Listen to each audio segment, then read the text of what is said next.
Kaya pa niya.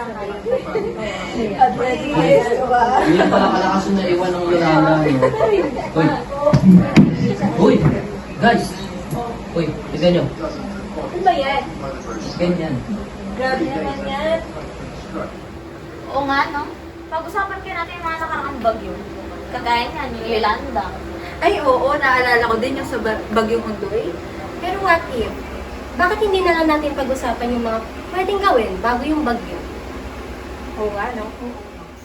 Tip number 1. Habang maaga, tumutok sa balita para malaman kung saang lugar tatama ang bagyo at kung gaano kalakas ito.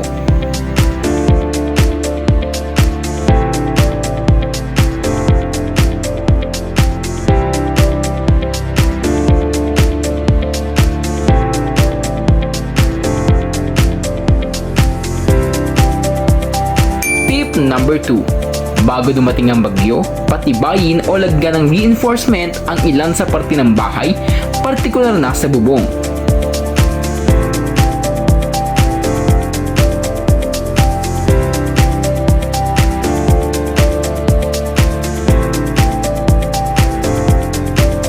Tip number 3. Kung kinakailangang lumikas ay dapat maghanda ng gubag.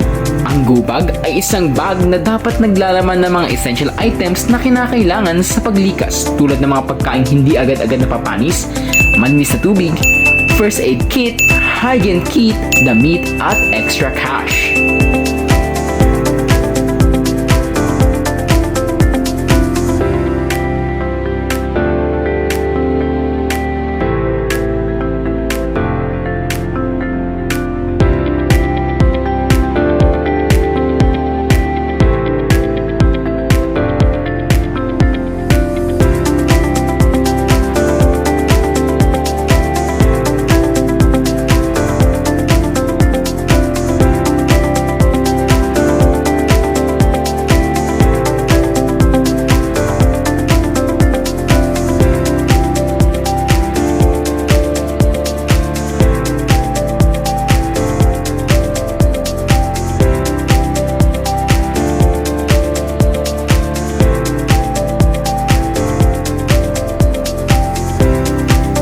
Tip number 4. Ihanda ang mahalagang dokumento sa isang lalagyanan na hindi agad-agad mababasa.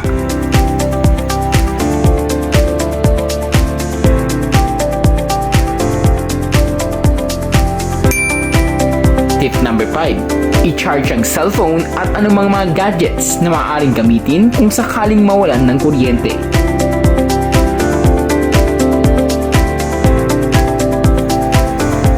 Tip number 6. Maghanda ng isang papel na nakalagay ang mga importanteng numero na maaaring tawagan sa panahon ng bagyo.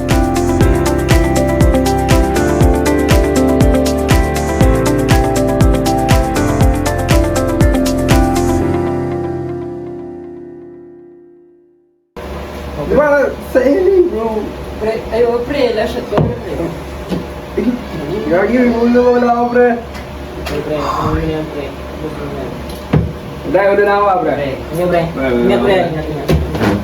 Okay, pre, ito lang. Pre. Tol, lindol ata, tol. Tol, nakainom ka lang tol.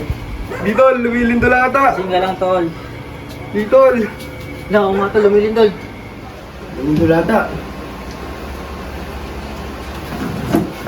Lumilindol ata. Tol, Kapag lumilindol, huwag kang magpapanik. pumunta sa safe na lugar. Kapag lumilindol, huwag ka magpapanik. Magdak, cover and hold. Pag naman, may masisilugang matibay na bagay, natulad na lamesa, magsilong ka.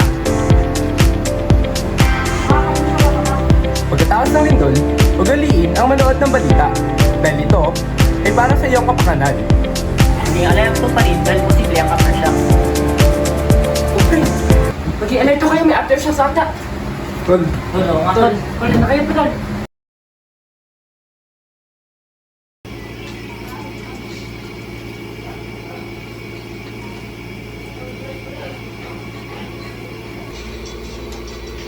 Oh my God!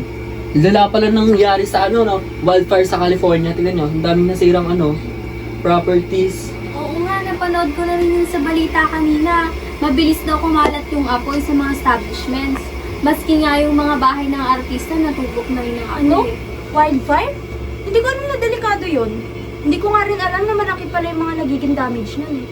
Oo, delikado talaga yung wildfire. Kaya dapat alam natin yung gagawin kung sakali magkaroon na niyan dito. Kaya dapat, maging handa tayong lahat kung sakaling may mangyaring ganito. Tama, magsimula tayo mag-alis ng mga patay na halaman, dahon at debris sa kanal, sa bubong at sa paligid ng bakuran.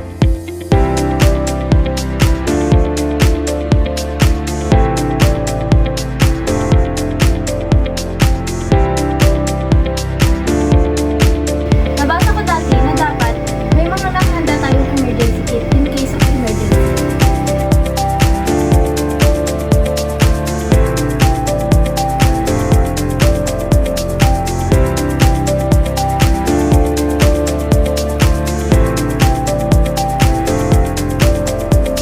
Magsa-sign up na rin ako sa mga emergency alert from local authorities and veterinary services para mag-imbita.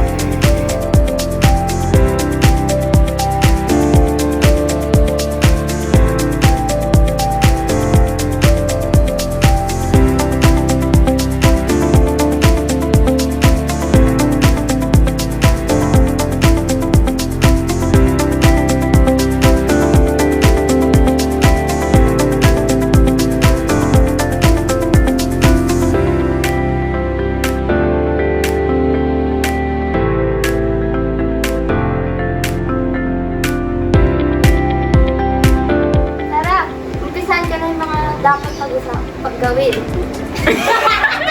Ulit! Tara, umpisahan ko na yung dapat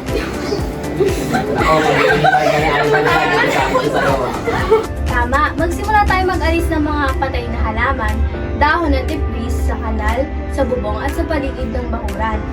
Gayon din ang... Manood ng balita at makinig sa announcement. Manood ng balita at makinig sa announcement. Manood ng balita at makinig sa announcement. Gayon din, magputol tayo ng mga